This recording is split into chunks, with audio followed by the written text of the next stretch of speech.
ఆవిడ నన్ను 2 ప్రశ్నలు అడిగారు నేను వాళ్ళ ఇంటికి వెళ్ళినప్పుడు. అందులో ఒకటి, పువ్వులు రేకులు కింద విడదీసి పూజ చెయ్యవచ్చా అని అడిగారు. మంచి ప్రశ్న, అందుకు నేను ప్రస్తావిస్తున్నాను. బాగా జ్ఞాపకం పెట్టుకోండి, పువ్వు అంటే లక్ష్మి, పువ్వు అంటే జ్ఞానం, సరస్వతి. పువ్వు అంత కోమలమైనది, పువ్వంత పరిమళంతో కూడుకున్నది, పువ్వంత మంగళప్రదమైన వస్తువు లోకంలో లేదు.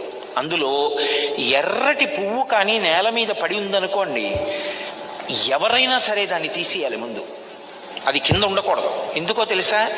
ఎర్ర పువ్వు కింద పడి సువాసిని కానీ ఎవ్వరూ తొక్కకూడదు, సువాసిని ప్రత్యేకించి తొక్కకూడదు. ఎందుకంటే అది సౌభాగ్య వస్తువు ఎర్ర పువ్వు. అందుకని వెనక ఎవరైనా తొక్కుతారేమోనని వెంటనే తీసేసి ఏ చెట్టు మొదట్లోనో పెట్టేయాలి.